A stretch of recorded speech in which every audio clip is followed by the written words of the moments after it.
Hello everybody and welcome back to my channel for another spooky video. Mwahaha. Now but seriously, today I'm doing a watercolor painting and I decided I wanted to paint a zombie for Halloween. Now a bit of a warning here, if you don't like cartoon blood or anything slightly gross, you may want to click away because I ended up making this zombie pretty gross. But I actually really love it.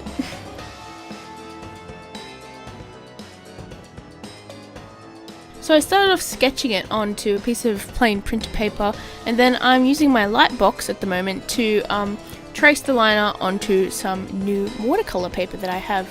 It's called St. Cuthberts Mill. It's a cold press watercolor paper, medium tooth, and yeah, I actually really like this watercolor paper. I am going to show it off in an upcoming art supply haul, so look forward to that.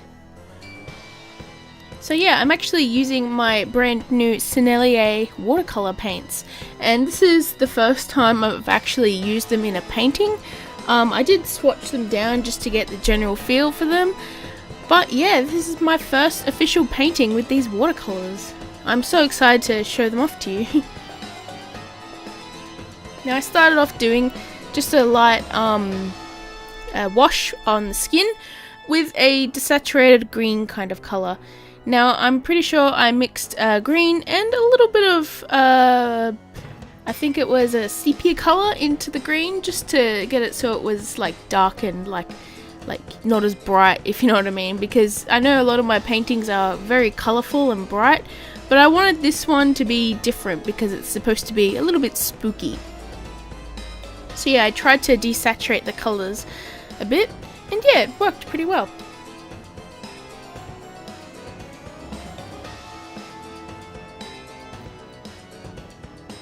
Now I just have to say that the part on her mouth there, where like the skin's torn, is probably one of my favourite parts of this illustration. It's just so gross, and I have to say I'm pretty happy with the teeth there. I think they're pretty awesome looking. Not to pull my own chain or anything, like that's, I'm just saying, like personally I think it looks pretty cool the way I did it.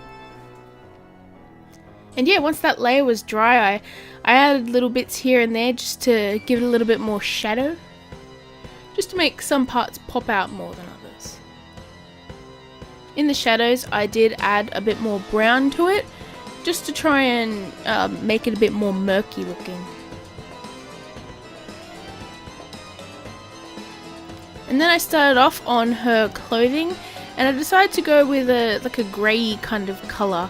I believe I used a bit of sepia, and I also used a little bit of the Payne's Grey, and I really love that colour, Payne's Grey. It's such a good colour.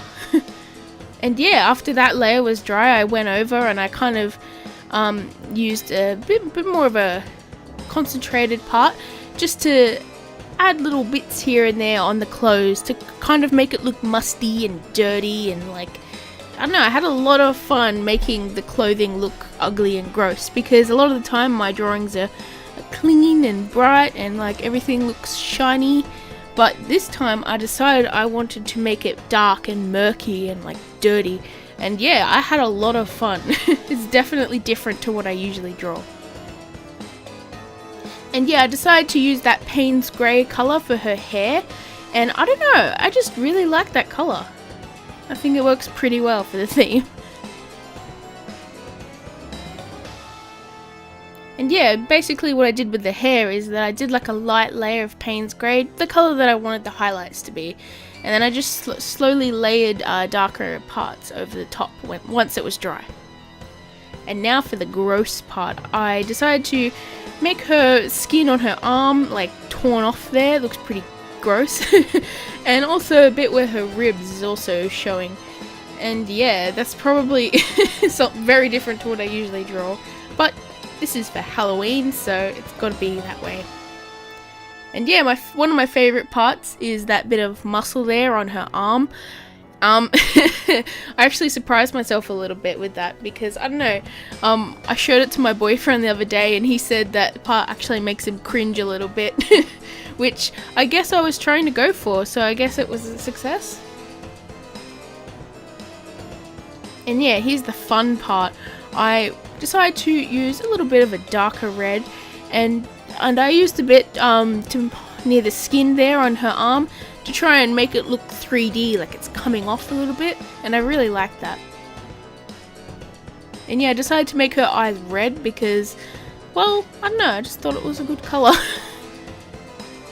But yeah, the fun part, I had a lot of fun painting the blood all over her, and that's probably the most shocking part, is that I just kind of went nuts with the blood. I don't know, it was a bit crazy, but it was so much fun.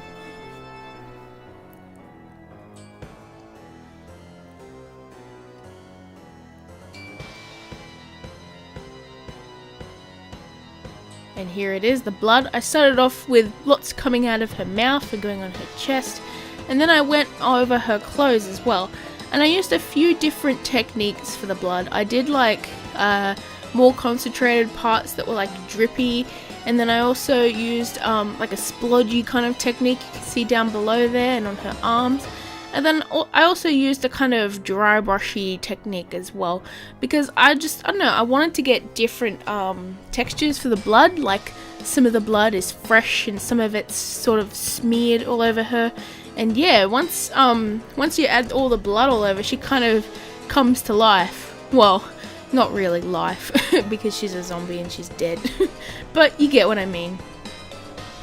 And yeah, for the background, I decided, I don't know, she looked really cool, but I kind of feel weird leaving a painting without a background, so I decided to go with a bit of a purple colour, but I also added a little bit of, I think it was brown or something to it, just to desaturate it a tiny bit, but I still wanted it to be fairly bright as well. And yeah, I just went around the whole thing, because, I don't know, I thought purple was a pretty good colour for Halloween. I don't know, a lot of people use purple in Halloween drawings, I guess, so I thought that it would fit really well, and yeah, it does, it works, it I don't know, it clashes with it a little bit, makes it stand out a little bit more, and I like that.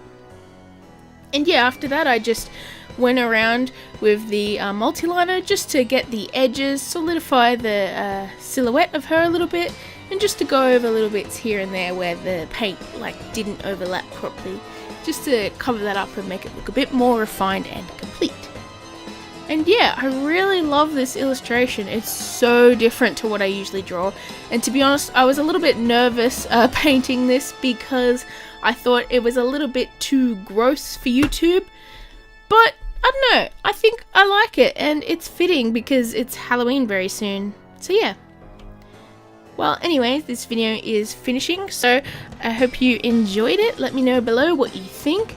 And yeah, make sure you hit like and subscribe, and I will see you next time. Bye everyone.